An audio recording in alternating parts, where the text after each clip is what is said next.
మీరు రాజకీయాల్లోకి రావడానికి మీ ప్రేరణ అయితే చెప్పారు. సో, రాజకీయాల్లోకి వచ్చిన తర్వాత ఎలా అనిపించింది సార్? అంటే చాలా మంది పెద్దలు, సీనియర్లు చెప్తూ ఉంటారు. అప్పట్లా రాజకీయాలు ఇప్పుడు లేవు.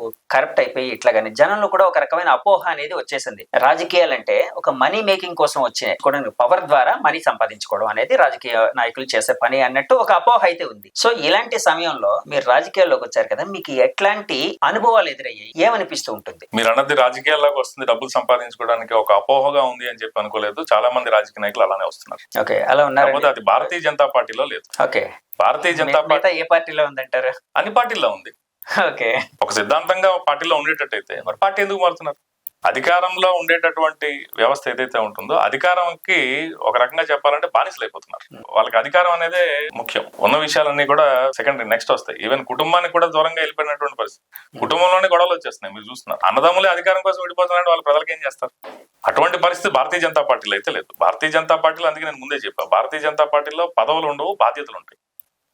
ఒక జిల్లా అధ్యక్షుడిగా నాకు ఇచ్చింది బాధ్యత. పార్టీని పెంచాలి. రానున్న రోజుల్లో విజయనగరం జిల్లాలో భారతీయ జనతా పార్టీని బలోపేతం చేయాలి. అది నా బాధ్యత. అంతేగాని దాన్ని కుర్చీగా చూడడానికి కాదు.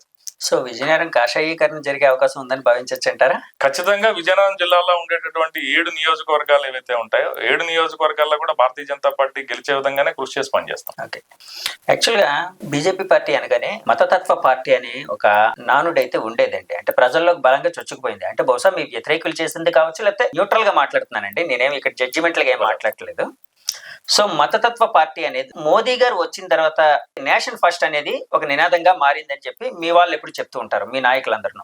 సో, బీజేపీని ఇప్పుడు కూడా మతతత్వ పార్టీగానే భావిస్తున్నారా జనాలు? జనంలోకి వెళ్తూ ఉంటారు కాబట్టి అడుగుతున్నాను. ఫర్ ఎగ్జాంపుల్, మీ విజయనగరం జిల్లా ప్రజలు ఏమనుకుంటూ ఉంటారు బీజేపీ కోసం? భారతీయ జనతా పార్టీ మతతత్వ పార్టీ అనేటటువంటి ముద్రను వేసి ఒక వర్గం వారి యొక్క ఓట్లని కన్సాలిడేట్ చేసుకొని మెజారిటీగా ఉండేటటువంటి హిందువుల్ని కులాల పరంగా విడదీసి అందులో కొన్ని ఓట్లు తెచ్చుకొని సుదీర్ఘకాలంగా రాజకీయం చేసినటువంటిది కాంగ్రెస్ పార్టీ.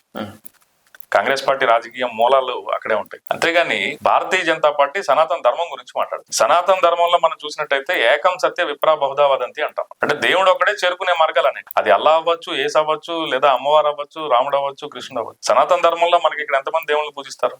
వినాయకుడిని పూజిస్తారు, ఆంజనేయ స్వామిని పూజిస్తారు, రాముడిని పూజిస్తారు, కృష్ణుని పూజిస్తారు, శివుని పూజిస్తారు, అమ్మవారిని పూజిస్తారు. అమ్మవారిని 9 రూపాల్లో పూజించే ఎవరున్నారు? అంటే వీళ్ళందరిలోని మనం ఏం చూస్తాం? భగవంతుడిని పూజించుకోవడం అనేది వారి యొక్క వ్యక్తిగతమైనటువంటి, ఖచ్చితంగా వారికి నచ్చిన దేవుడిని పూజించుకోవచ్చు.